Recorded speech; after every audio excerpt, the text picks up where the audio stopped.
when I was 14 years old and got introduced to a drug that numbed all that, heroin. I don't have anything. I have no friends. I got no family. I'm a mess. I'm a misfit, dude. You're gonna meet me just like this. He'll meet you where you're at. You're gonna paint. And I was like, I remember just literally looking up, just like now, and I'm like, oh, Lord, I don't paint. But that's in the check my spirit. He said, no, but I do. Welcome to the See the Unseen podcast. Today I have Andy Rains. He's the passion painter on my podcast. He's been on before, but he's so good that I wanted him on again. So I want to open up first with a little Bible verse. And this is it's definitely a God thing. Yes. That this morning I sent out my Bible verse and it said, with God, all things are possible. It was here on June 18th. And then I pulled from my little notes jar that my daughter gave me, and it said, "For with God nothing shall be impossible." Luke 1:37. And then the verse on our script is the same verse. So I don't think there's any coincidences here that God's with us today on this podcast. So welcome to the podcast. I hope that you'll hear Andy's story and that it will inspire and encourage you, because it did me. And it's really changed my life. I literally spend every time I run into someone, I say, when they ask about my podcast, I say, well, you should check out Andy Rains' story, because it's the craziest story ever. And if God can change Andy Rains and what he went through, God can do anything. Amen. So, amen. Welcome to the podcast, Andy. Thank you. It's great to be back. It's been a while. I know it. But it's awesome to be back. I enjoy every opportunity I can to share my story of His glory. I'm very thankful for you sharing it with others. I think that it helps and encouraging that people understand or know that sometimes our lives are a mess. Sometimes they don't look like you want them to look, and you don't think that you can be used by God, but you know what? You can be. I'm a perfect example of that, and so I just want to encourage others out there that maybe going through something or struggling or looking at their life thinking, how can He use me? You don't know what I've been through. Let me tell you. All things are possible through Christ. And so I love that verse today, is that I can't do it on my own, but through Him. I mean, look out, world. Right. Yeah, look out. Well, let's dig in. Let's do it. So tell me a little bit about when you first, growing up, and what was like growing up in your household. In my household, like I said, I was a typical, I guess a boy who was into everything all over the place. Again, growing up in my household, I'm the third of 5 children, and so I was kind of, they already had my 2 sisters and my brother, and so I guess to be the 4th. So I came along. It was a little difficult at first for the reason of I'm ADHD and dyslexic. So back when I was growing up, we didn't know how to diagnose that. And so I was everywhere, all over the place. And so it was difficult for me to sit still. It was difficult for me to read. So it was difficult in that atmosphere of just trying to exist. Why can't I read? Why can't I sit still? And so it was a struggle on that part. And so it made it very difficult for discipline, And my dad was a drill sergeant. So my dad was set on everything was in step, and I couldn't do that. And so that was a struggle. Again, I was just struggling in school, It was just a struggle, and I just couldn't figure it out because no one was really there to help me or to direct me. So I was just all over the place. So it was difficult. Like I said, just trying to figure that out, learning how to get along, or I guess what the word would be, fit in. Mm-hmm. And when you find yourself like an outsider, it's always hard to figure out why you don't fit in certain groups, and so that's where my struggle was, just trying to fit in. Okay. And so when you weren't fitting in, right? What happened? What? Trouble. Okay. I So found let's myself. talk about the trouble. Yes, I found myself in situations where I shouldn't be. Like I said, in school, if you didn't really know the answer or couldn't do the worksheets, I became the class clown, or I was the one that was always making people laugh. I was always out in the hallway. My chair was always out in the hallway. So I was always into mischief, always getting into trouble. And that just kept getting into more trouble, and found myself in the principal's office a lot. My mom was coming to school a lot. I was just finding myself in a lot of trouble. And again, it got harder and harder because of, again, I got more and more trouble. Again, when you're just starting with the little steps, and then you start getting to those bigger steps, and then the consequences got bigger. Suspension. Got kicked out of school, had some juvie, just stuff like that. It just kept, progressing worse and worse. What do you think was the reason that you were kind of just like had these outbursts, or like were getting, you were getting in trouble a lot? Like what was going on at home, or was there something that was really driving that? Oh, I was just trying to fit in. Like I said, my brother and my two sisters, I was always like, how come they can come in, sit down, they can sit at the table? How come they can do their homework? And I can't. I was just all over the place, and I couldn't comprehend. And I was like, so I was always trying to figure out why I didn't fit in. And what was happening was I'd fit into the trouble. I could do that good, and that seemed to help me make it through the day. It seemed to help me with that uneasiness of, I didn't know where I belonged, and I was trying to find it. So there was an emptiness. And so when you have that emptiness inside, you're trying to fill it with something, some void, and I didn't know what to fill it with, so I thought if I'd just, be active and I don't know, just got in a lot of trouble.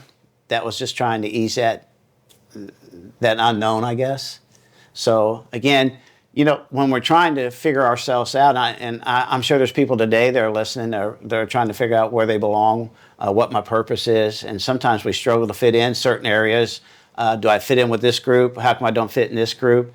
And so when you're younger in your adolescent days, it's really harder because, especially in school, you have your cliques. And there wasn't really a group for ADHD, mischief kids except detention, or Saturday, you had to go to school on Saturday, sit in the cafeteria. And so again, the troublesome we started hanging with, all of us were in trouble. So now it was just more, and then we fed off that. And so I just got in more and more trouble, and gotten, just out there, but I was just trying to find out, where did I fit? You know what I mean? Yeah, and how do you, because I know you talked a little bit on the last podcast about your relationship with your dad. So tell me a little bit about that. As most young boys, we idolize our fathers. We want to please them. We want to be like them. Most of them are like, whatever my dad does, that's what I want to do. If he's a fireman or whatever he is, it's like, so I was trying to please my dad in certain areas, and that wasn't happening. So there was a discord there because, again, he didn't quite understand the ADHD. He didn't quite understand my energy. He didn't understand why I couldn't sit still at certain places, why I was always up. Why was I doing horrible in school? Why can't I be like my brother? Why can't I be like my sisters? And I just couldn't. And so we just didn't have that connection. I was always trying to please him. Mm-hmm. And I think what happens with a lot of us is if we don't get that satisfaction or hear that good job, you search somewhere else. I just wanted to hear good job. I just wanted to hear, and that just wasn't happening because, again, I wasn't, like I said, I wasn't following that path. And so my dad's relationship with him and I just drifted. And it was just, he couldn't be in the room with me and I couldn't be in the room with him. It was kind of one of those things, and it just got farther and farther and farther apart. And then after a while, he didn't care, I didn't care, you know what I mean? And if he was home, I was gone. If I was home, he was gone. So there was just a uneasiness of we just didn't know. Mm-hmm. And so, yeah, so he was, again, just trying to figure me out. I was trying to figure him out. And again, it was pretty chaotic, you know. So where did that kind of lead you? Led me outside the family, led me outside of the realm. It led me into, trying to fit in, led me into, again, recreational drugs, led me into, hanging around with the wrong crowd, led me into situations I shouldn't be in at 13, 14 years old. And because I was just trying to find that void of, you're not a mess up, you're not a misfit, you're not a failure. You know, sometimes in life we hear a word spoke over us and we let that become who we are. And so my teachers, they just didn't know, but I always heard I was a failure. I always heard that you're not going to do anything, you're never going to amount to anything. My dad would tell me all the time, you're a failure. And so after a while, I think you start hearing that. Mm-hmm. And that's where I was like, okay, so I'm a failure. So, but when I'm with these group, I'm not. You know what I mean? So when I'm doing my drugs and out there and filling that void, I didn't have to worry about that emptiness. Mm-hmm. And so that world was giving me that. It was like, hey, I felt comfortable out there.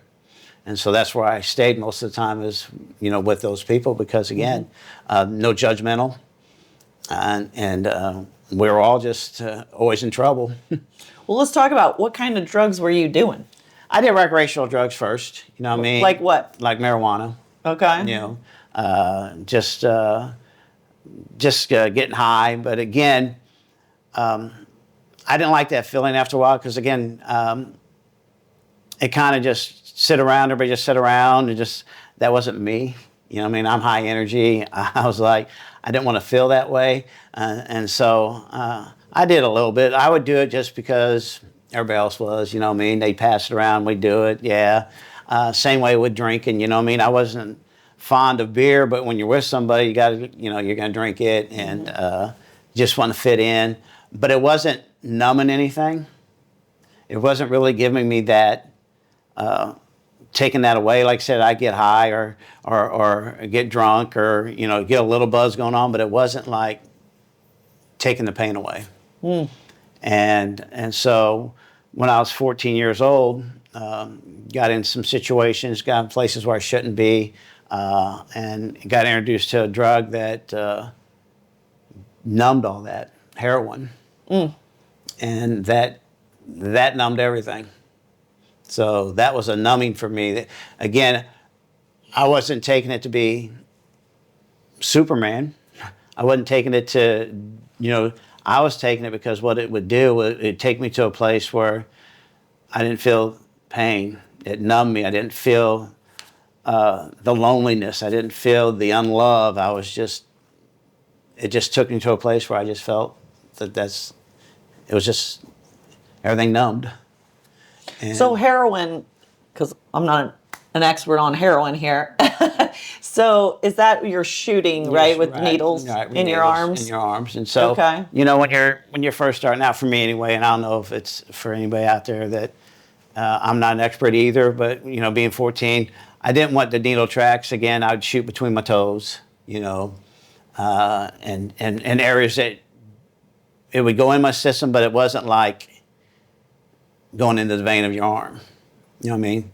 So once you do that, that's where it's instant because it goes right in that vein, goes pumped right in, So that's the feeling you got when you do the needles. And what is the feeling like? What is it? For me, it was just I don't know how to describe it. It was just, I could feel my body just like numbing. I could feel that I was going to a place that was just drifted away, that the world didn't matter. Mm. All the things that are going on in my life were no longer issues. I didn't have to worry about school, life, family, friends. It just took all that away. And, and I think for some of us, we try to find that because, again, there's certain areas in our life that we know that are dark. We stay away from them. You know what I mean? Or they trigger something. And so we try to stay away from that. For me, it was just trying to numb it. Again, I'm not scared of a lot of things. I can't think of anything that really scares me. I don't have like this fear thing. But the only thing I know that my biggest thing is being alone. And that's tough, especially when you are alone. and I never wanted that. I always wanted to be around my friends. I always wanted to be somewhere. But when I was alone, that was when it was the darkest because, again, I had nobody. And it was a scary feeling for me. Like I said, I was never, I would hop a train or jump off a car or, I'd be that one doing the crazy thing, but that'd scare me. But when I got alone, that fear would overwhelm me. And that's when I really looked for the drug. Because Now, did a friend or how were you even introduced to something like that? It was... and how old were you when you first... 14. 14. Right. And someone older maybe than me, showed you... Right. What it heroin. was, right. We were doing some work for a company. I worked for this gentleman, and so he did a lot of work up in Chicago. He would take us young kids. We were affordable. And so we would do stuff for him and do, a lot of grunt work. And he'd just have us do a lot of stuff like clean up sites. If he bought some land, we'd clean it all up, do all that. And he would pay us pretty good, being, I started when I was like 10 or 11 working for him. And then, he'd give you a $100 bill for a 12-year-old. That's like, so. But when I was 14, we got with this gentleman and we went up to Chicago, and I guess he thought it'd be funny or whatever, but I don't know if funny would be the word, but he introduced about 5 of us to it. And we're in his van and he introduced us to it, and he's like, here, try this. I try this. I tried some speed. I tried some LSD. I tried some acid. Again, I was one of those guys that I'm your guy. I'm in, man. You know what I mean? That's my personality, is I'm all in everything I do. Even in the ministry, even when, God called me in, I jumped in both feet. So when he said this, I'm in. I was the first one. Let's try it. Let's do it. And you just got to be careful with something like that because, it grabbed a hold of me. Yeah, do you get addicted immediately? Immediately, I was immediately. So you just love this feeling, like I want to feel it over and over again. I want to feel it because, again, it took me out of those situations of not being loved, no one being around, not being accepted. It was just my escape. And was he paying for this, or did you have to start paying for it? He was, and then again, when we couldn't get it, we would steal a few things, get a couple bucks. We'd try to find it, try to pawn whatever we could, and he would get it for us, So he was the main supplier. And where was your mom and dad during this time? They were always there. My dad was not, and my mom was around. My mom always, like I said, she always wondered where I was at. Again, I sometimes think back now like, I'd be gone for weeks sometimes, but I guess in her eyes, she thought I was working or I was with this or I was safe or, it was just, again, I think about certain things like my birthdays. I don't remember ever having like a birthday party. I don't remember my mom or sitting down and, I don't remember any of that. Never once in your life you don't remember sitting down and having a birthday cake or somebody singing to you? I don't. I'm sure I did. Yeah? I don't remember doing a lot with my brothers and sisters. My 2 sisters passed already. I have an older brother and a younger brother. But I mean, I just, I was never around. Again, because of the atmosphere of the home. And again, I was just always out. You know what I mean? I would always find a friend's house or stay at a friend's house. You know, every summer we'd do something. But working for this gentleman, I worked, you know, all the way up till, you know, I want to say I worked for him, I don't know how long, long time, you know. And I was just always over there. You know what I mean? It's kind of, yeah. It's kind of wandering around. I was just trying wandering to around. figure out life. I was on your always own. safe. I mean, my mom always knew I'd come home, and she'd always, you know, make sure I got a good meal. She'd always, you know, she always babied me. She spoiled me. But yeah, she was. I mean, I was just always gone. It's kind of strange how I was just never around, but I survived. I think that's what, you know, helps me in today in the ministry, and helps me with going to other places. You know, us survivors, we're pretty tough, and you learn. And so I learned certain things and learned how to survive out there. I mean, I don't know how I survived sleeping on a park bench and nothing happened to me. You know, my wife to this day, she's like, how did you sleep on a park bench and not worry about somebody coming and mugging you or taking what you have? And I was like, I don't know, I just... So you were sleeping on a park bench at one point? Yeah. Okay, so it got so bad, you're sleeping on a park bench. Yeah. You're doing heroin. Yeah. So what happened eventually? What was your lowest low that made you decide, like, okay, something's got to change? I hit rock bottom in the drugs. Hit rock bottom, you know, stealing the drugs, stealing money from the drugs. You know, they came after it. I hit rock bottom. They wanted to collect. I was going to, you know, eventually I was going to go to jail or be dead. And that moment hit me where I realized that I could die. I mean, I could really, like, die. And I don't want to die. I want to live. I love life. You know, when I was going through stuff, you know, people always say, did you ever want to, like, end your life? No, I love life. I never want to end my life. But I got to a point where, man, I'm a mess.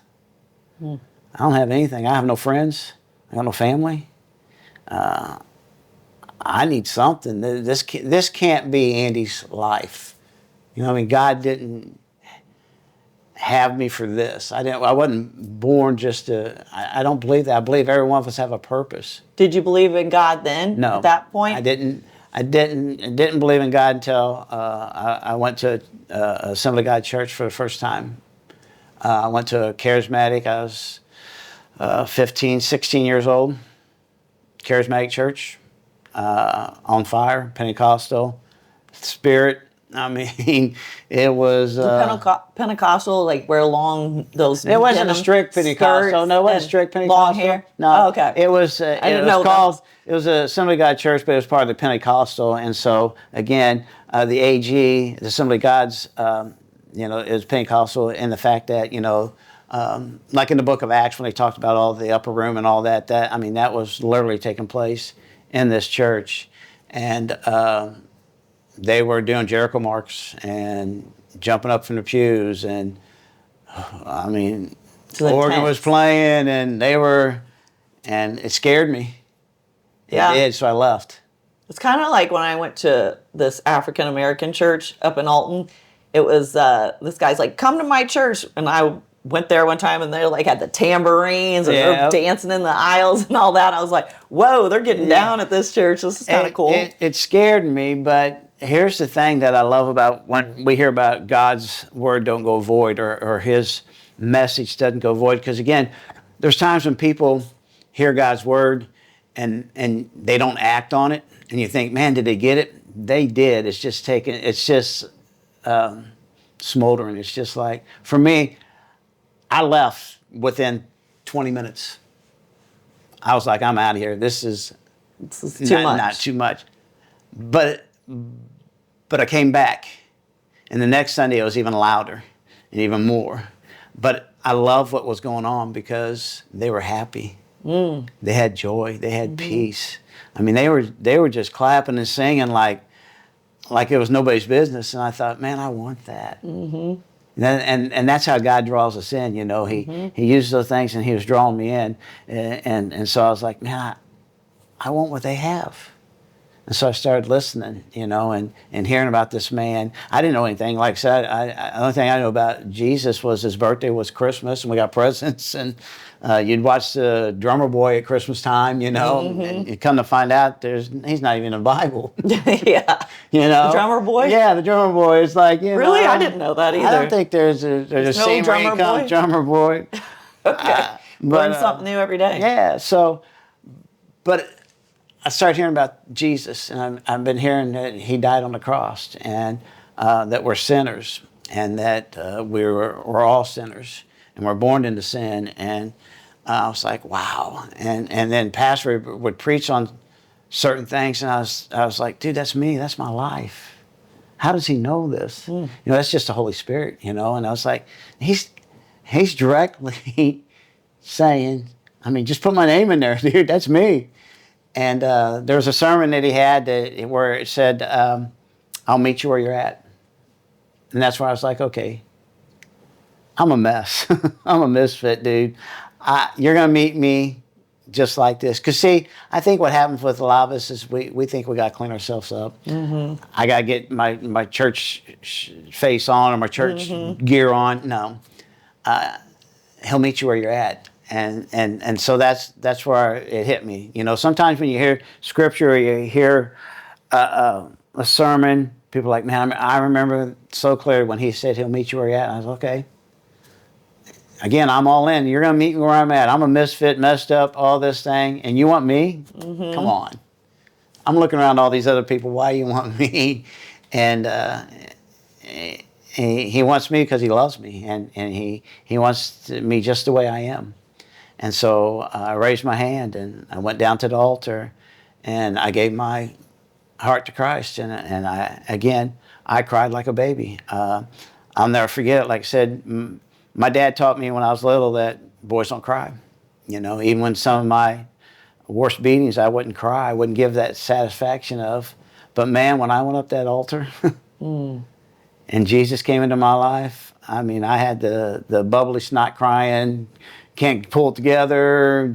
It was just that overflowing of that cleansing. You know, when people say the cleansing of the blood, and that, man, it was true, man. I could just feel it, man. It was just, I was laying it all down, man. It's just, whoo, it felt so good. The Holy Spirit. It really is. It's like sometimes it's so overwhelming that you don't know how it happens. It's just like, and it can bring tears to your, eyes. It just takes over, and it's just like, and so that's when I knew. And then again, I've been saved for, I don't know how, a minute and a half. And the pastor asked, is there anything else in your life? And of course, I was struggling with that issue. And I tried detox. I tried stuff on my own. We always try to do it ourselves. You know, we think that this addiction I have, He can save me from this sin and all this, but He can't. He definitely can't deliver me from heroin. Come on. But the pastor's like, did you try? And I was like, no, I never did try. You know, and again, I don't have no big words. I don't know anything. I just got saved. I just accepted Jesus Christ as my Lord and Savior. And now He's like, just ask Him. So I just said, Jesus, take this desire away. And man, I'm telling you what, I can feel in both things. I can feel in my arms. He took it away. I did the one-step program. I tell people, it's like, I did the one-step because I didn't know any different. I didn't have no doctrine. I didn't have any, sometimes I think when we're raised in church, we forget what God can do. And we're like, we limit Him on certain things. I just believed. I just thought, okay, you just saved me. And He did. He took that desire away. And that was 41 years ago. I never from that day, you literally never touched it again. I never touched it again. Never. And you were addicted to heroin. The most addictive drug, right? Right. And I was never, again, now I had some detox. I had to go through, your body getting all that out of your system, which is probably, anybody that's went through it knows it's pretty tough. But I knew.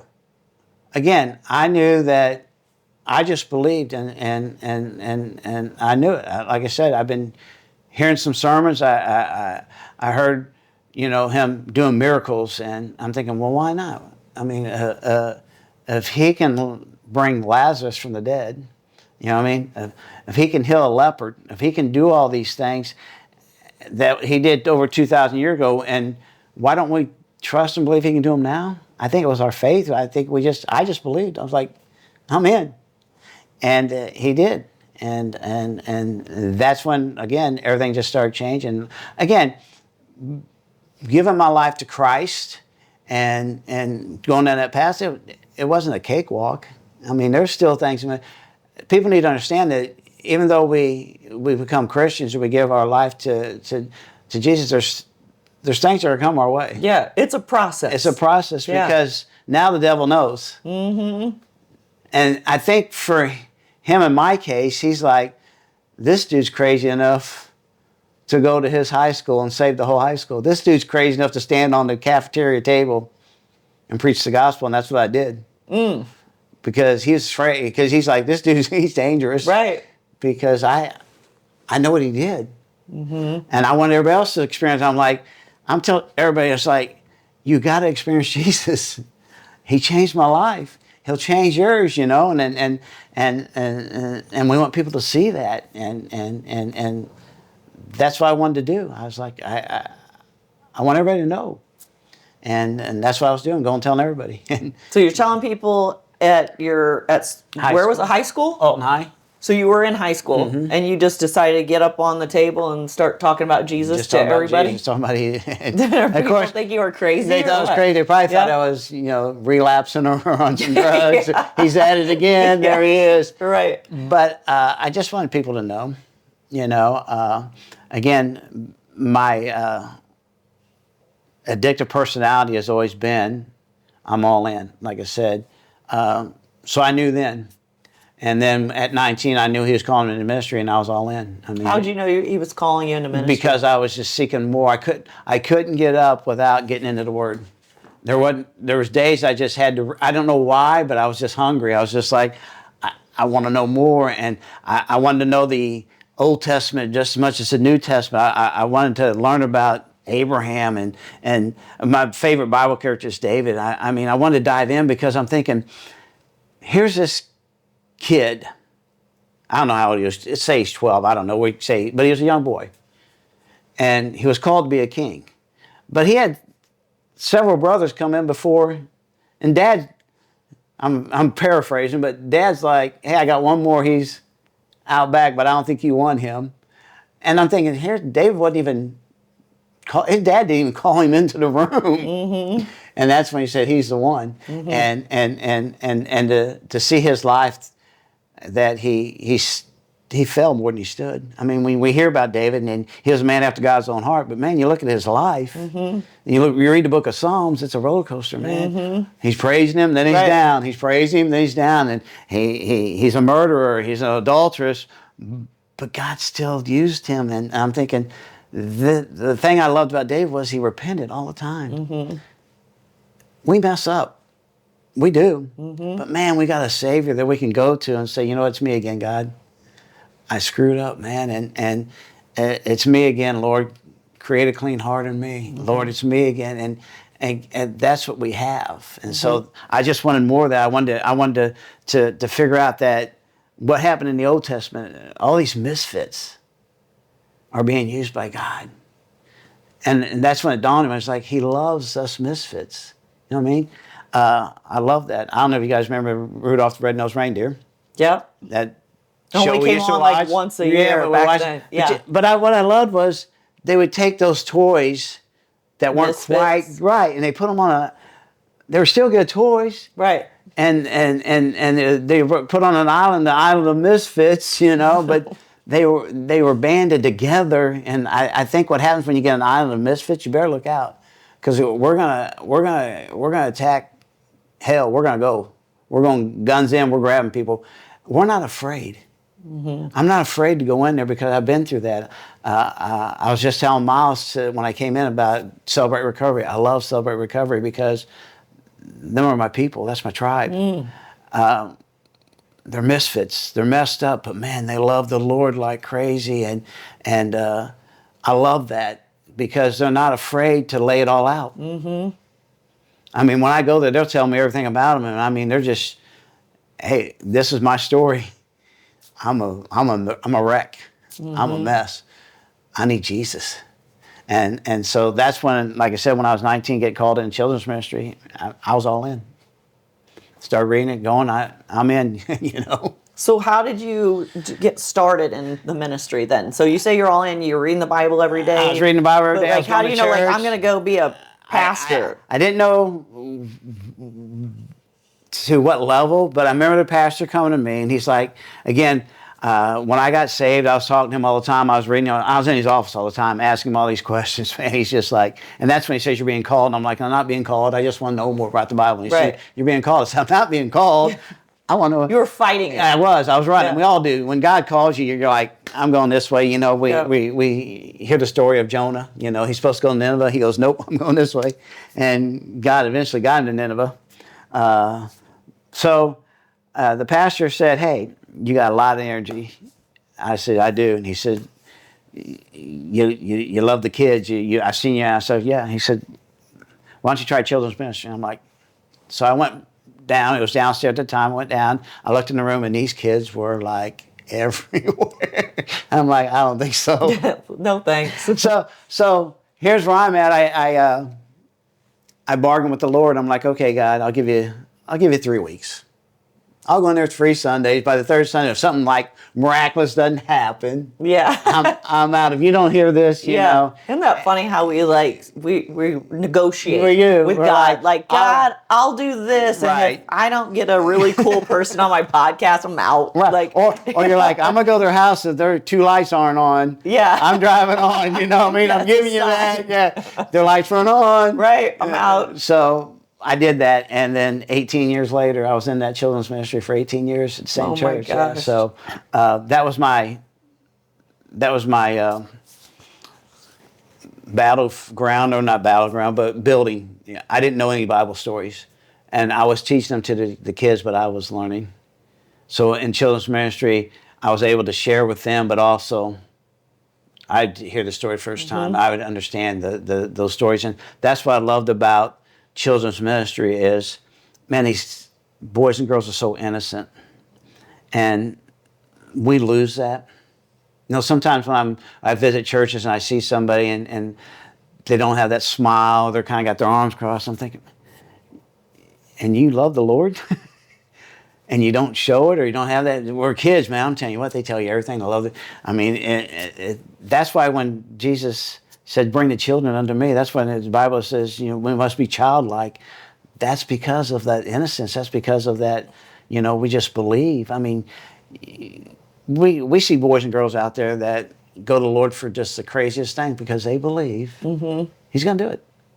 But sometimes, somewhere along the way, we get older and we lose that. And it's like we don't trust Him anymore, and He can't do that anymore, and now it's too big. And yeah, He used to heal my boo-boo, but He can't heal. Well, yes, He can.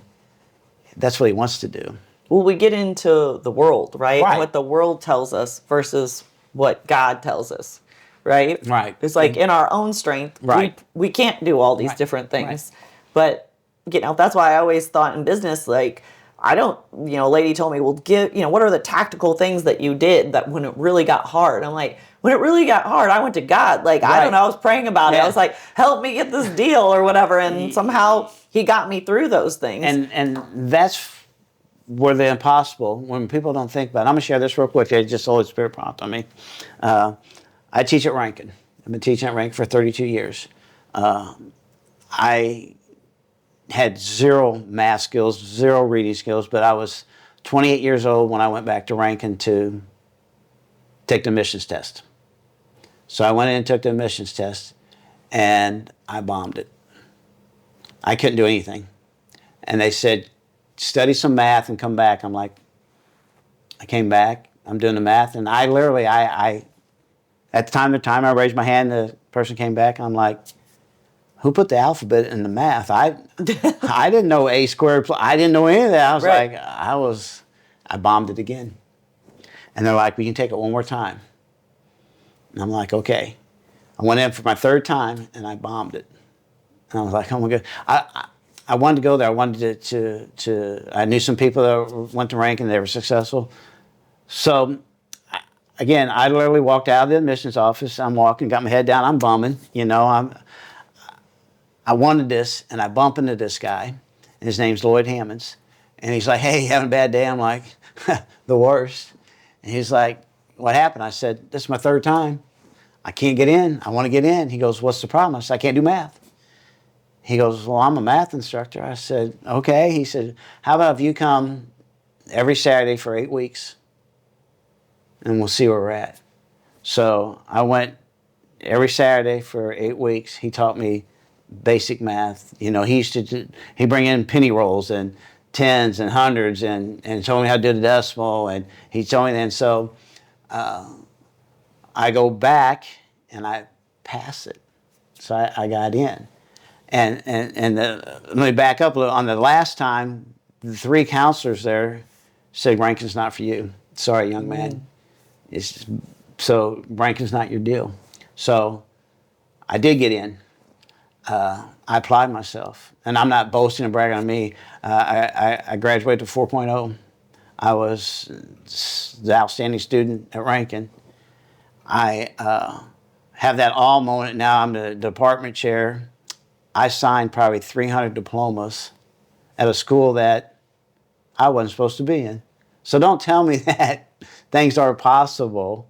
I mean, I wasn't supposed to be there. I wasn't supposed to, but God had a plan like here. And so, That is an incredible story. And I remember you telling that on my last podcast, and I share that story all the time. And I just shared it with a girl that reached out to me. She was doing an internship and going to law school. And I had talked to her and, just trying to coach her a little bit. A lady had asked me to meet with her. And then all of a sudden she texted me again. She's like, hey, can I talk to you again?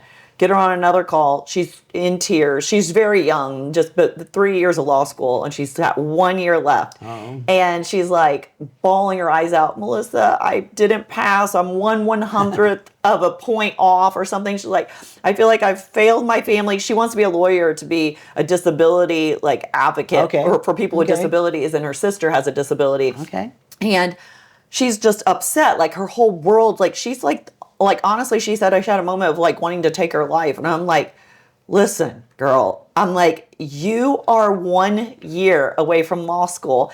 And I told her your story. And I was like, he was having trouble adding and using pennies. Yes, I remember it. Yeah. And I said, and he met this guy who taught him how to do math. I said, find a mentor, find someone who can help you. And I said, God's not done with you. And I was like, you have 1 year left. Keep going. Yes. You can do it. And I think it's your story is so inspiring. I just love everything about your story because it's just to see how somebody can go through such a hard time and God can do just something completely amazing and turn it around. And that's what he wants to do in everybody's life. I mean, he wants to do those things, and again, we just have to allow him and press in, and it does get hard in times, and usually what happens when it gets harder, we kind of throw in the towel, but we don't realize how close we are to that breakthrough. You know what I mean? And it's like, man, if you just held on, if you could see what, right, and he's just like, come on. And so so again I was determined, like I said, I wanted to do his will, and again so I knew if I put myself to the test and I asked God to help me, and again it wasn't easy. I did have to study and I had to work hard, and again and I moved my way up to where I was at, and again it's just trusting in him. In the same way in the ministry, just allowing him to open doors. There's times when we try to open doors and he keeps them locked for a reason, and we don't understand why, but sometimes there's on the side of that door's not for us. And we're like, I want, and it's like, so I've learned, like I said, he does the impossible. He does. So during all of this, I know that you were, you're preaching at one point, I think you told me on the last podcast that you went to like a church camp or something like that. And some lady didn't see, like, she thought you were feeling a little burnout or something like that. She wasn't seeing the passion. And again, that happens. I think what happens with a lot of us is that we get complacent. You know what I mean? I wasn't standing on cafeteria tables. I wasn't preaching on the street corners. I wasn't. Because you've been doing it 18 years at that point. So you kind of maybe get a little burnout. Right, I was. A little bit like. I was still in it, but I wasn't like in it. Right. And so I was doing the ministry, but I was doing it for like the rock star ministry, like the kids get them pumped up. Let's see what Andy's got this week. Let's see what he's doing. And it was the flesh of me. And it was like, that's when they come up to me and they're like, hey, we don't see the passion of Jesus in you. And I was like, dang.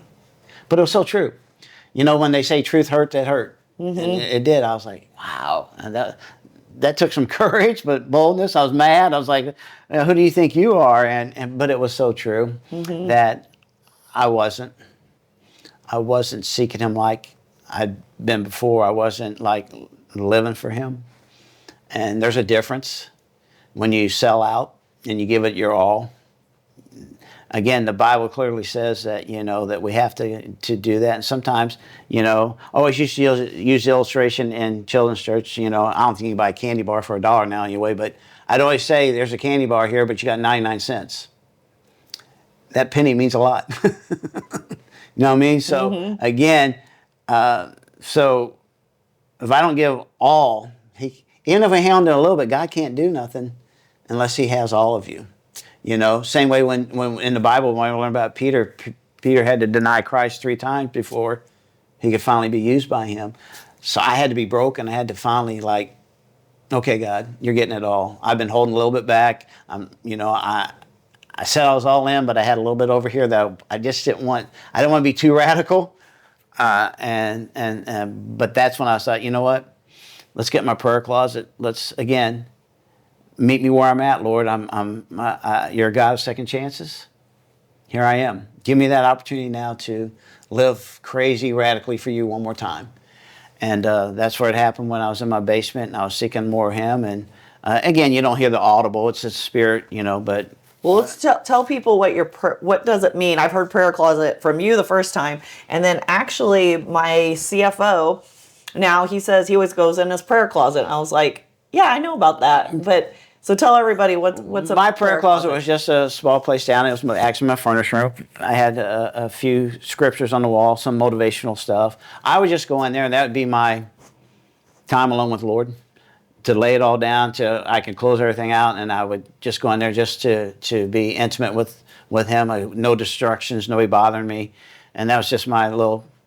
I call it my prayer closet. And again, I thought I was in there for days. I was like, it wasn't in there for a long time, but I was just pouring everything out. I was just talking to him like he was in the room with me. I was just saying, I'm sorry, forgive me. I know I hasn't been doing this or that. Help me understand why I lost this. Give me this passion, love, and this zeal back.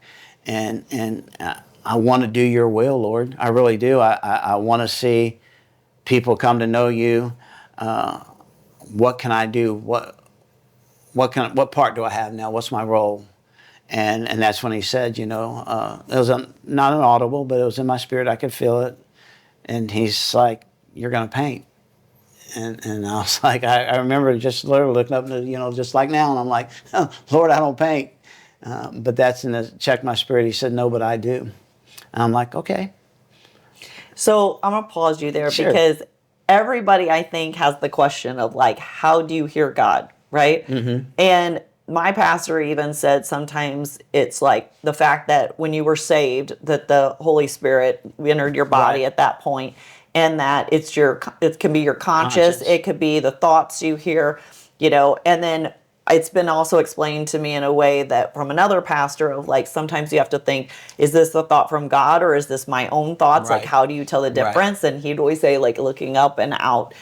But I still feel like sometimes I'm still trying to figure out too, how is it that when we hear him, how do we know it's for sure from God versus our own thoughts? you heard, like, and some people will literally say, I Right. heard the audible voice of God, or sometimes I just heard him say it like it was clear as day, like you're saying. The lady last week that I coached, she walked in the room, she's like, she heard God say, like, I have given you so many talents and you're not using them, and why aren't you using them? Yeah. And so how did you hear this, and how did it feel to you? It felt to me. It wasn't. I didn't hear like audible, but I heard it in my spirit. It was just like clear as day that he said, "You're going to paint." It was just like, it wasn't like the voice opened up and heavens opened up, but in my spirit, for me anyway, I was like, "Okay, Lord," and that's when I said, I don't paint, and that's when, in my spirit again, he said, "No, but I do." Again, for me, it was just I could just like I can't explain. I heard him, but it wasn't like you and I speaking, like you hearing you. It's just I knew in my spirit, and I knew that he was going to do something different in my life. And again, I've been in ministry at that time for a while, and again, we've seen pastors, evangelists go up, fall, go up, fall, and again, I wanted a happy ending. Again, I talked about David's life and all that. So I knew then, I told God, I was like, if I'm in this, if we're in this, you got to take me out of it. I don't want people going, Andy's a painter, Andy. No, it's through him, because, again, I want a happy ending. I want everybody to know that's through him, and that, again, if he says today, this is your last painting, I'm good. Mm-hmm. I'll walk away. And whenever again, it's his, I'm just being used by him. But I think what happens for some of us, we get set up on that pedestal, and then you start thinking that It's you. Yeah. Yeah. And my wife to this day, she always like, why are you so, like, I want to say my stomach's turning every time I paint, and I got butterflies like crazy, and I can't sit still. And she's like, you've been doing this? I said, no, but I never want that to go away. Because if that does go away, then it's just me. I don't want that. I got to have that. And again, I want to know that I'm not leaning on Andy. I'm leaning on the Holy Spirit and God. And like, okay. And again, I don't want it to be about me. Yeah. I've You know seen what's it. funny about you saying that is that my associate pastor, Pastor Tim, I told him, I led someone to Christ, and I was coaching her, and I was like, oh, she did this, she did that, and I did this, and I helped her do this, and I helped her find her confidence and all that stuff. And he was like, you didn't, God did it. And I was like, okay, Tim, like, okay, but I did, I helped her, But I know now what he was saying Right, is it's that sometimes, like, what I really try and do is I pray before I'm trying to help someone. Right. And I think, okay, use me somehow to help them. Right. And sometimes the words just come out, like, you wonder, like, I don't know how I said that, Right. or what words or how this might have helped. And then also just like praying out loud. I really don't like to pray out Right. loud, but my pastor, Melissa, lead us in prayer. I'm like, no, I don't want to do that. But I got a little bit better Right. at it, used to it. But I think that's interesting that you say that, is that sometimes, like, we want to think, I did this, Right. I did that, Right. I was successful, and Right. I did, but all these things, all good things come from God. Right. And I think that's a good thing to always remember, Right. is that all the blessings, everything we have in this life came from him. Right. Like my mom used to say, she was like, I can bring all things coming from me, and I can take all the things back. If you don't appreciate it, I'll You're take right. it all back. Which is another thing. I mean, Miles and I were just talking about that, is that he will correct Yes, too. he does. And we don't like correction. We don't like correction. No, so it's kind of like, you're so thankful for what the gift he's given you, Right. that you don't want to ever lose it. I don't want to lose it. And like I said, when and it's just being in the ministry and knowing that it's all about him, because again, I want him famous, not me. And again, I've seen people, there's people that can paint, Face of Christ. There's a bunch of them out there. There's people doing big arenas. That's not me. I'm not about all that. Again, I'm thankful for like this podcast. I'm thankful that you believe in me enough in this ministry that we can share this and again get the word out. And And if it touches one person, oh my goodness. If someone says, hey, man, that rocks. And it wasn't you or I. We didn't do it. We just were being obedient, saying, you know what? It's time to do this. So again, when we use our giftings and we allow him to be the one who gets the praise and the glory, because, you know, the Bible clearly says, and I don't know where it's at, but I know it's in there, but again, you can't outshine God. You can't.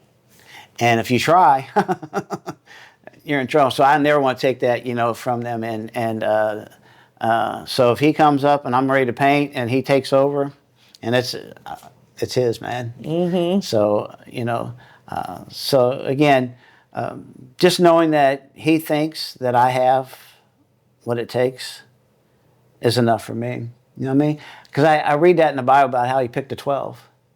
That he's like, hey, you 12 are going to be it.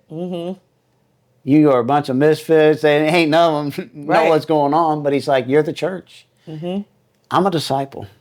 He thinks Andy has what it takes to follow after him. That just rocks my world. I'm like, you really think? And he's like, yeah. Yeah, and I think sometimes he uses, and that's what I was just reading this morning on about Peter, is like he used people in the Bible that, you know, were ordinary people to do really extraordinary things. Yes. And so, I mean, when you talk about like obeying, it's like, it's hard, you know, because like even with me, it's like with this podcast, like I remember one time I had a media guy saying, oh, you know, tell your story and we'll film you and we'll send it out and you could be on this like, some show or whatever. And I was like, this just doesn't feel right to me. Like, I don't know. It's not about me. I don't want this to be about me. I want it to be about, you know, what God has done in my life. And this feels a lot just about my story. How do I use my story to help people? And then when I met Miles, I was kind of like, it's like, you know, someone you trust. Like, you got to get in a place of trust. And then to know that, like, and Pastor Tim had told me and Andy too, it's about like, you guys, you go make God famous. You know, I don't need to be famous. I just, maybe in the beginning I was thinking, oh, it would be cool to have all these views and do all the things and, you know, and maybe someday it'd be cool, but maybe it's not. Maybe God's saying, you know what, having 100 million views are just going to be terrible because people could say the meanest, hateful things and you're not even ready for that, you know, or whatever. But then there's also that like stepping into faith of saying, this feels scary to me. This like, you know, or people are going to be like, who is she to be telling these stories or having people on her podcast or why is she even doing this? It's those little things. But then you got to keep saying, well, God's telling me like, just take the next step. That's what I always hear is like, you don't have to figure it all out. Just take the next step. I take the next step. And at the end of the day, this doesn't work out. Well, you know, I shared your story and somebody's life was changed. I do a little memory verse devotional every morning. I put something out there. And if one person reads it or a million read it, it don't matter to me. Again, it's basically for me. You know, I tell people like, man, that was awesome that you wrote. And it's like, but it was for me. I'm just letting you guys in on it. Yeah, that's what I do with my Bible verses. It's just me. He's speaking to me, but I'm just sharing with y'all to see what he's dealing with me on. And again, you could have 1 million views and not change anybody's life or have one view. And that's how I'm about it. I said, you know, when I go somewhere and I paint and if I sell one painting or I sell no paintings, I'm okay because I did what he called me to do. Somewhere out there, that word went out and somebody's going to hear that or somebody's going to do it. It may not happen right there, but it's planted, the seed's planted. Now they're going, okay, now somebody's going to come along and maybe say something. They're going, yeah. So that's what we got to do. But there are blessings in the obeying. Yes. And that's what's also hard, right? It's like, okay, I know it was like, you know, what if Paul knew that? Like, you know, I know the things I'm supposed to do, but I do something different, you know? And it's like, okay, how do we trust in like the uncertainty and like not knowing where something's going and just keep doing what we think could help other people, right? So that's awesome. So you heard that you're going to paint. You said, I don't know what I'm going to paint. I didn't. And then what happened? I went to Walmart and grabbing all kinds of paint. Like I said, you know, God will give us something, but he doesn't always give you the whole thing. I think he was, again, obedience. I think if he said, hey, Andy, you're going to paint the face of Christ, I probably would say, oh, no, I'm out of here. He didn't say that. He just wanted to see me obedient. He wanted to know, you're going to paint. That's all he said. And I said, I'm in. So I really didn't know if I was going to paint churches, paint houses. Is my career changing? I'm all in. Whatever you want me to do, Lord, this is what you do. And so I'm grabbing all this stuff, and I got shopping carts full of stuff. And on the way out, I grabbed 6 foam boards and threw them in the cart. And again, I'm sure the lady at the checkout lady thought I was crazy because she asked me, what are you going to do? And I said, I'm painting. She said, what are you painting? And I said, I'm painting for Jesus. And she's like, what are you painting for Jesus? And I'm like, I don't know.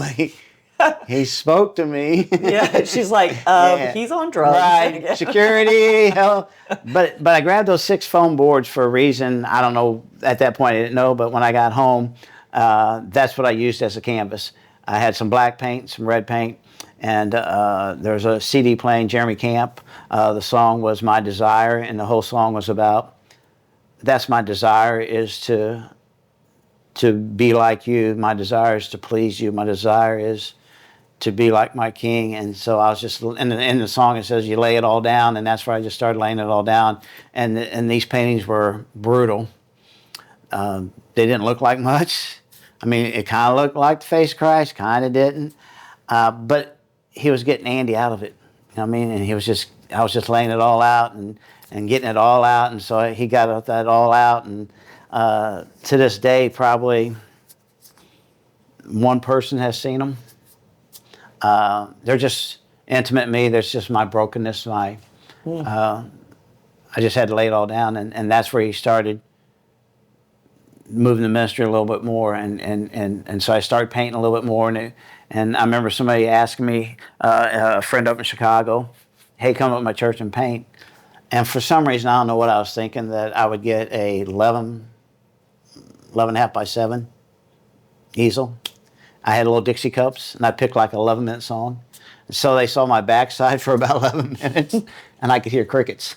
Yeah, it's like, that's a little too long. Yeah, it's too long, and I'm like, okay, God, you said, I heard we're going to paint. Sounds like a long podcast, too. It was like, we need it in 8 to 10 minutes. But that's when I said, okay, God, I heard you. And that's, again, he's like, let me. I was fearful what people would think. You know, when you write a song, you write a book, you don't want nobody to read it because you're afraid of what they're going to say about it. I was afraid, what if it's not elaborate? What if it's not? And he's like, who cares? It's a gift I gave you. I don't make anything. He makes all things beautiful. And that's when Rock the Paint started. You know, after the next thing, I grabbed an easel, I grabbed some paint, I didn't grab no cups, I just started throwing it down, splattering. You know, I splatter the paint a lot. People are like, why you do that? It's just the energy in me. It just comes out. And that's where Rock the Paint started. It was like, you know what? We're just going to do it. No more. Let it go. And that's where it ended. And each time, he's gradually took me through seasons of, again, if you look back, I got probably, I'm guessing about 8,600 paintings out there. 8,600 paintings. Yeah, it's crazy, I know. Of Jesus. Of Jesus. And they're all different. And that's the looked thing. at your Facebook page. There is no two. And there are different seasons I go through, you know what I mean? And so there for a while, it was all black and white.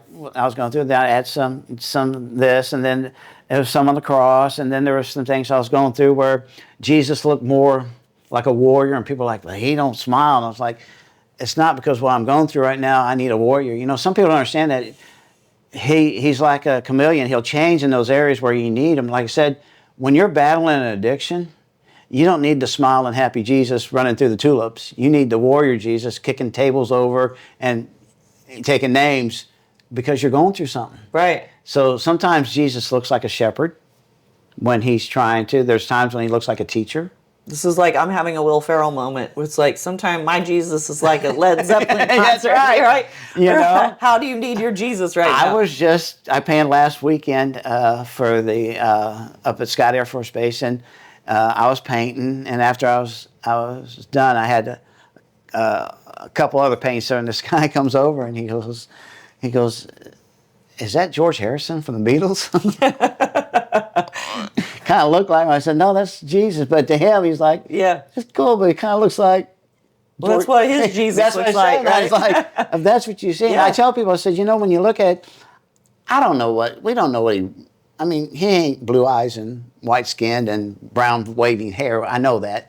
But it helps us understand. We can see kind of like, okay.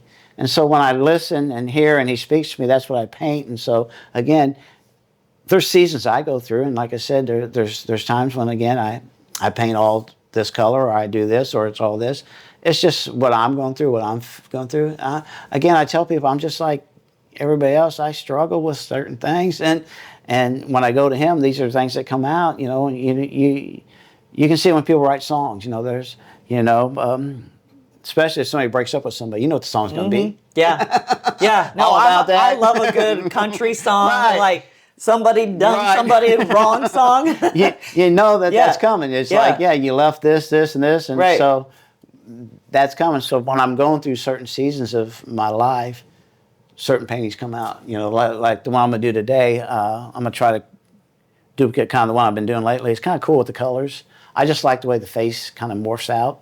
It's different. I used to do a lot of white canvases. Now I'm doing more black canvases and it's just a season I'm going through. And again, He takes us through those. And so again, if you're doing 8,600 paintings, I can't be me. It's God. So I always ask Him, okay, Lord,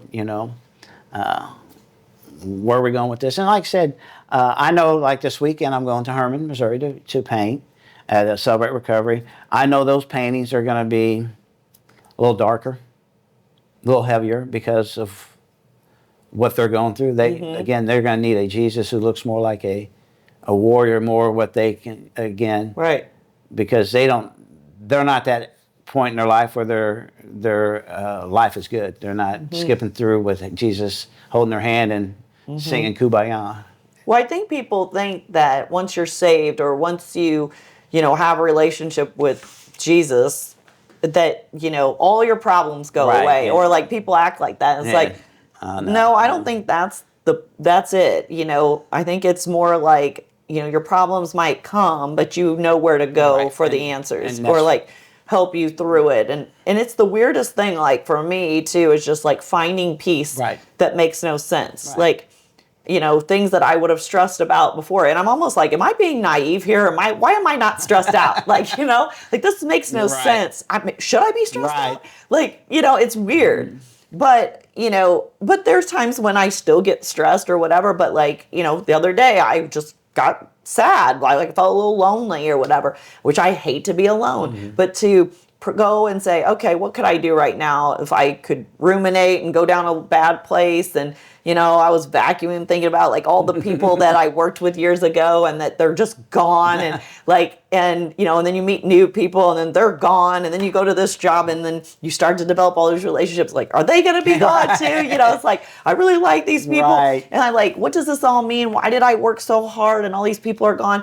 And I just was really lonely because I'm like, that's why most of the women, I didn't even develop like really a lot of close relationships with women or people because I was working all the time. Right. But my whole point in this is I literally just like, okay, I feel lonely right now. I'm just going to go pray about it. Right. And I just, said a little prayer and, please help me to not be lonely. Right. And then, my neighbor comes over. She brings me some layout chairs. And I was like, you know what? She's such a really great lady too. Like maybe God was just giving me a little encouragement. Like we all need encouragement, We do. no matter where we are in life. And I think that's so true that when we get to those moments, and we're feeling a little bit down, God knows, and He's like, okay, and He somehow, some way, He knows how to. Somebody knocks on your door, you get a call, or somebody sends you that text, and you're like, okay. But what about when people don't get what they like? We pray for things, or we pray to make it go away. Like, what are your thoughts with that? Like, how if God knows everything, how come He doesn't take away some of our pains at times? And that's a tough one because again, I know He hears our prayers, and I don't know why He don't hear all of them or everybody don't get healed. I don't know. I wish I had an answer for that, but I do believe in Him and know that He is still on the throne. I know He's still moving. He's still doing miraculous things. It's just sometimes we question, why. And again, I've learned it's not mine to question why. Okay, God, you know what you're doing. And again, it could be something that we can't see. You know what I mean? Yeah. And again, He never promised us this world was going to be simple and easy. And it was like, here's what here's what I give you in the Bible, and here's Right. where you can go get the Right. answers.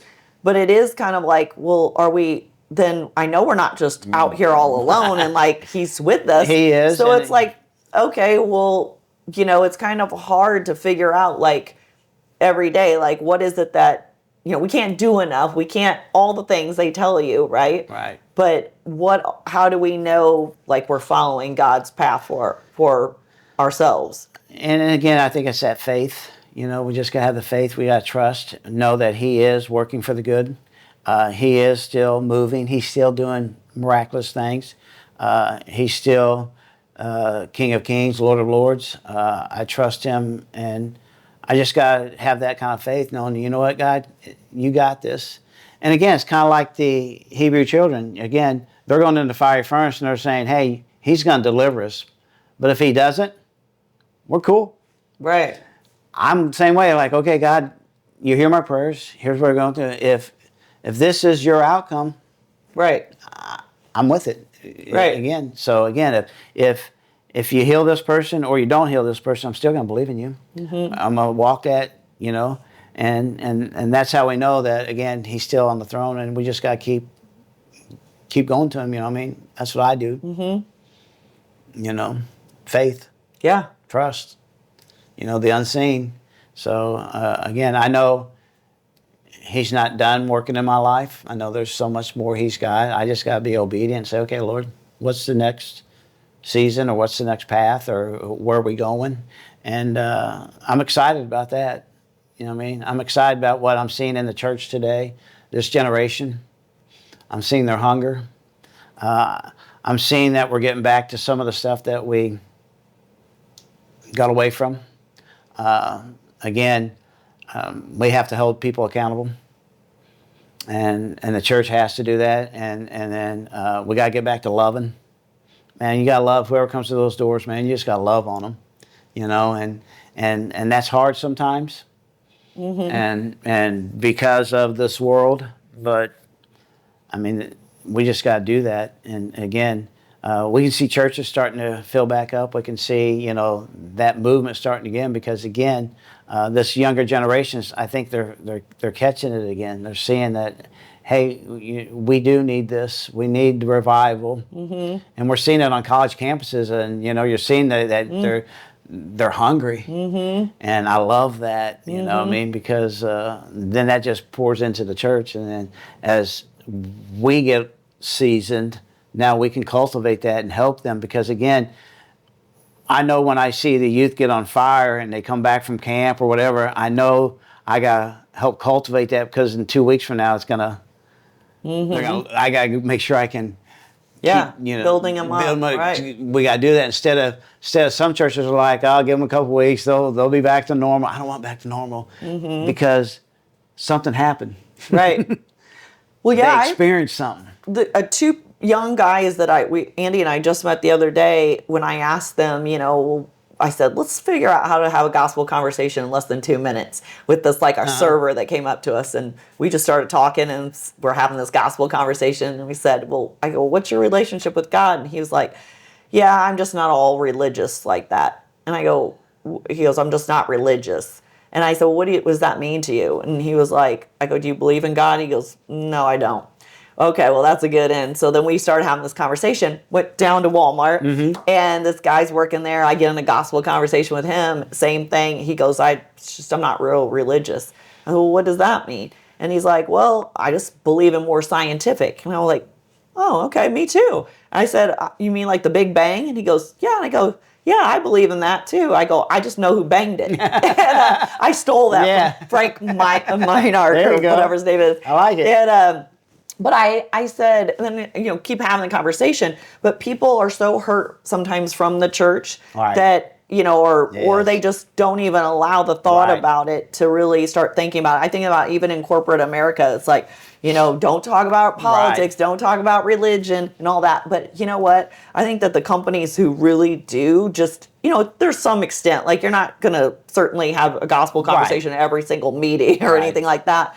But like there are times when it's appropriate. Like we're going through this leadership training with two coaches who bring the Bible into it, like every other week with our senior leaders. I'm like, how cool is that I landed at a place that they are open to this. Like the first week I was there, my CEO said, yeah, Melissa, you know what? I go, we're talking about maybe having a Bible study in the morning. He was like, I go, I'm thinking about sending out some Bible verses. He's like, put me on the list. Yeah, that's I was awesome. like, what? Yeah. I was like, you don't hear this in corporate America. I but love he was that open to it. And my CFO is like, having gospel conversations with me, and like has helped me with my spiritual journey too. And I'm like, I feel so blessed to be at a company like that, when that you just don't see that in corporate America, But if we had more like conversations, like look at Chick-fil-A, like, I mean, that company is making stuff happen, but not everybody's going to be like that. They're not. But again, I think we're seeing more of it though. I'm seeing this generation again, with me being able to be an instructor, seeing these college kids come in, and I was shocked at the last election, how many went out and voted, how many are getting back into that, you know what I mean? But before, they didn't care. And again, it's just cool that they're getting back to know that their voice matters. Right. So now they're realizing that they have some input. And same way, again, find yourself going back in the church. Maybe you did get hurt. I don't know. A lot of people have. But that don't mean you give up. Right. We all been hurt before. It's like, okay. That's no reason. I mean, I got hurt in the church many times, and I still keep going. Yeah, same thing. I just think, I know people will say, well, I don't need to go to church to praise God or have a relationship. It's like, yeah, but why don't you want to? Right. Like I look forward to church every Sunday, and I know our pastor will be like, oh, somebody's complaining about the music, or complaining about what they did this Sunday or whatever, and it's like, that's not what it's about. Right. And it's like, it's also, we're supposed to come together, and when it's edifying. Right. I love it when we come together. You hear somebody else's story, you hear something else. It's like, it's edifying to know. Or again, you see somebody going through something. It's like, dude, I'm going through that same thing. So now you're feeling part of the family. Yeah. And that's what church is about, the family, the love. And again, you're going to hear the temperature's too hot, too cold, didn't like this, but we're not there for that. Right. It's also like the church group. Like, to me, my church group has been the best thing. It's like to hear what other people are going through, and to be that vulnerable, to know like we're going through something tough. We always kid about this one guy in our church group. I'm going to throw Tom Wiley's name out there, but he'd always we go around like, I'm going through a really tough time at the time, and I'm like, not happy, right? And I'm crying. I'm like, I just wish this would be different. And, and Tom's like, yeah, got a bad knee. I've been praying about my knee. And I'm like, dude, that's the worst thing you've got going on right now. Come on now. But then it's like, but I have watched how God has changed my life, and I'm in a really good place. Right. And now I felt like I was Tom, I'm like, well, Melissa, what do you want us to pray about? I was like, gosh, I don't even know. Right. And it's like, that's really great. Yeah. And you can see how God works. Right. You grow through those, like you said. There's seasons, right? Right. I would love to, and this is where I am right now, men's ministry to take off in churches. It's so hard to get that going. We need it. I'm not saying like a men's breakfast or we need a ministry to where men can open up, men can, because we have an amazing women's ministry at our church. I mean, it's just amazing what they do. But man, if we could get the men involved, that's just where my heart is right now. I mean, yeah, you need to talk to my husband. Andy is really wanting to get a men's ministry going too. I want a men's ministry where we're held accountable. I met a few guys about a month ago. We're going to do this thing called Encounter. I think the men's ministry needs to be like a ministry. I mean, we're great at doing a men's breakfast or going to a car show, or we go to, a fight night.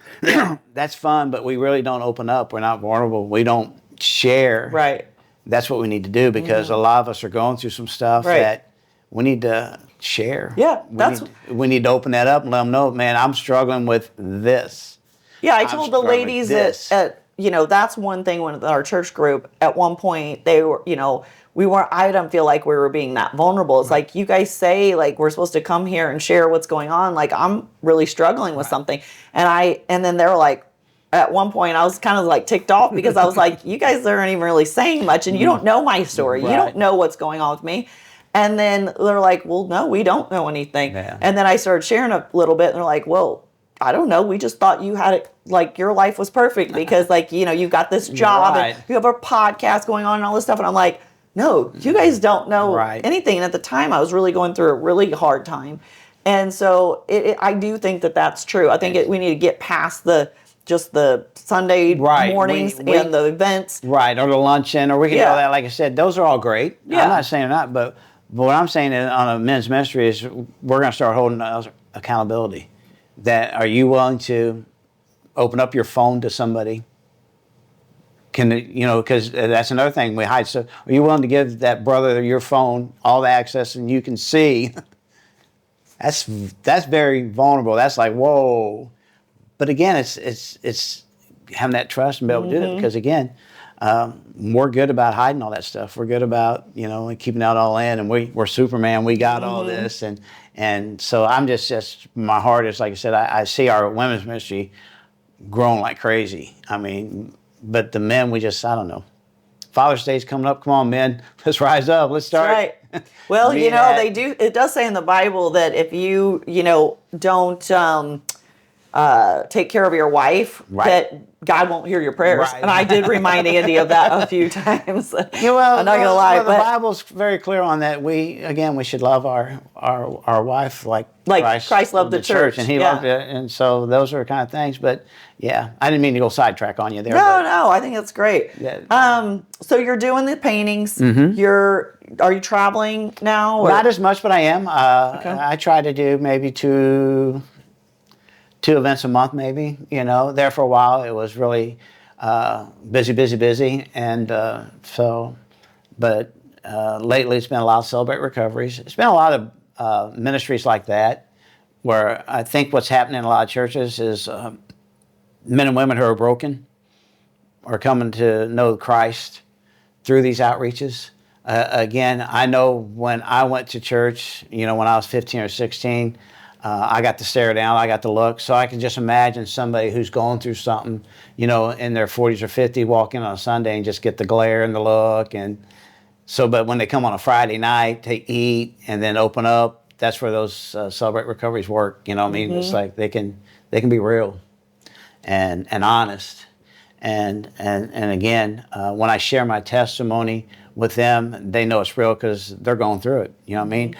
There was a guy that came up to my table and he got a painting, and I was sharing some stuff, and he's like, "Hey, dude, I'm 1 day clean." I'm like, "Dude, that rocks. 1 day, rock that." And he's like, "That's huge." Right. So I want to celebrate that. It's like, dude, you made it a day. Right. Some people don't get it. Like, well, you made it. No, that's huge. Right. Just take one more day. Yeah, that's what I'm talking about. Next time I come back, let's see where you're at. Yeah. And get that, because again, they need that to know that. Yeah. So what? You messed up. Yeah. Your life hasn't been that great, but God still loves you and He still wants to use you. And man, if you give your heart to Him, He'll turn that around. And I'm telling you what, He'll do things that you never thought He could do. So that's what I love about that. So that's where I've been lately. Is just a lot of Celebrate Recoveries, doing a lot of outreaches. How do people find you? I know you're on Facebook. Facebook usually, word of mouth. The Purpose Painter? Is that? Yeah, Passion Painter. Passion Painter. Purpose too. Purpose and passion. There you go. I love it both. That they find it there, and again, word of mouth. I have an amazing pastor who's always kind of like you. He tells my story to everybody. He's just like, I was just talking to him last night. We're texting. He's like, I don't get it. He's like, every church should have you. And I'm like, not every church gets it. I get that, you know what I mean? But it's word of mouth. Like I said, I told Jesus when we had our little prayer closet, I'm like, I'll paint at a carnival. I'll paint at a backyard. I'll paint wherever. I'll paint at a birthday. I don't care. Yeah. I'm there, man. If it's an opportunity to share my Jesus with someone, I'm in. So that's what I do. I just word of mouth. People see it.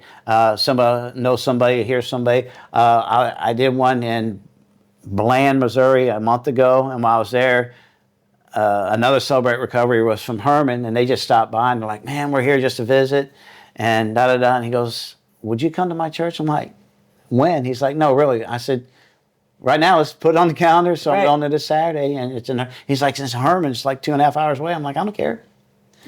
If we can make a difference, let's do it." You know what I mean? So that's how I hear about it. And so I just tell people, man, you tell me where and when and how. You know what I mean? And again, it's the finances always come up. I'm like, don't worry about the finances. God's got a way of just taking care of things. I tell people, He does. You know what I mean? Figure it out. I figure it out. I do a product table, and again, if I sell a couple of paintings, that gives my gas money. Cool, move on. You know what I mean? Again, God didn't call me into this ministry to make thousands of dollars on paintings. That ain't what about it. He'd done that later or earlier in my life. Mm-hmm. He's just using it as a gift, as an instrument to let people know that in 4 or 5 minutes I can throw a painting down and move on. And you're going to do that for us today, I am going right? to do that, yes. I am going to do that. We're going to do a painting here, for sure. Awesome. Thank you, Andy. I appreciate you so much for being on this podcast. No. How do you want people to remember you? Wow. I hope that they'll remember me that not only I was a man after God's heart, but the humbleness of, I owed all to Him.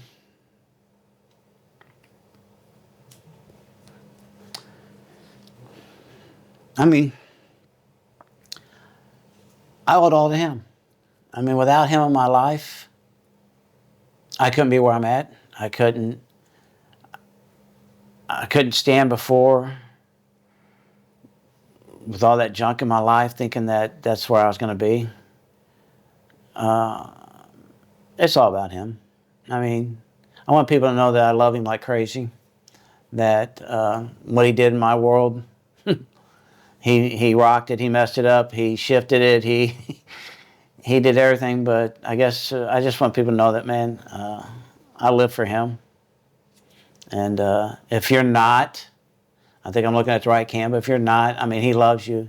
If you get anything out of this podcast, I want you to know that Melissa and I both are strong about what we say, that God's crazy in love with you. He is, and He wants you to turn to Him. And again, if you're facing some type of struggle that you don't think is possible, your own might, you can't. I'm telling you right now. But give it to God and watch what He'll do. And watch your life change. I mean, if you have an encounter with Christ, we'll know it. We'll see it, and you'll tell somebody. So. And what a great way to circle back around, right? How we started this with all things, God is possible, right? Yes, yeah. All things are possible with God. All things. Yeah. Yeah.